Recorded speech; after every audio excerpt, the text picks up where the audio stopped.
ഈ പ്രശ്നം CPM-നെ വിഴുങ്ങുമോ? പ്രത്യേകിച്ച് നാം ഇത്തരം വിഴുങ്ങുന്ന ഒരു കാഴ്ച കണ്ടിട്ടുണ്ട്. CPM-നെ വലിയ രീതിയിൽ തന്നെ 2019 തെരഞ്ഞെടുപ്പിൽ അയ്യപ്പ പ്രശ്നം പൂർണ്ണമായി വിഴുങ്ങി. മറ്റൊരു തെരഞ്ഞെടുപ്പ് കാലത്താണ് ഈ പ്രശ്നം ഉണ്ടായിരിക്കുന്നത്.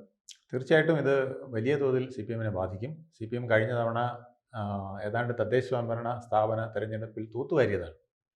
6 കോർപ്പറേഷനിൽ 5ഉം പിന്നെ വാർഡ് നമ്മുടെ മുനിസിപ്പാലിറ്റികളിൽ ഭൂരിഭാഗം, അതുപോലെ തന്നെ ബ്ലോക്കുകൾ 14, പിന്നെ ജില്ലാ പഞ്ചായത്തിൽ 14-ൽ 13ഉം ഇങ്ങനെയൊക്കെ പിടിച്ച് 900 ചിലവാനും വരുന്ന ഗ്രാമസഭകളിൽ ഏതാണ്ട് 70% CPM-ന്റെ കയ്യിലായിരുന്നു. ഇങ്ങനെയൊക്കെ കയ്യിലിരുന്നിട്ട് ഇപ്പോഴത് ആ രീതിയിൽ വരാൻ കഴിഞ്ഞില്ലെങ്കിൽ അടുത്ത 26-ലെ ഫൈനലിലേക്ക് കടക്കുമ്പോൾ വലിയ ദോഷം ചെയ്യും. ഇപ്പോൾ തന്നെ പലയിടത്തും നടക്കുന്ന മത്സരങ്ങൾ നമ്മൾ കണ്ടു കഴിഞ്ഞാൽ അതിശയിപ്പിക്കുന്നതാണ്.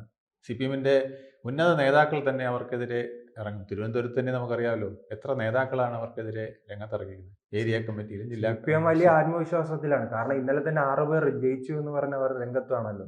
അതാണ് ഇപ്പോൾ വേറൊരു വിധത്തിൽ ബാക്ക് ഫയർ ചെയ്യുന്നത്. അപ്പോൾ ഇപ്പോഴും അധോലോകവും പാർട്ടി ഗ്രാമവും നിലനിൽക്കുന്നു എന്നുള്ളതല്ലേ.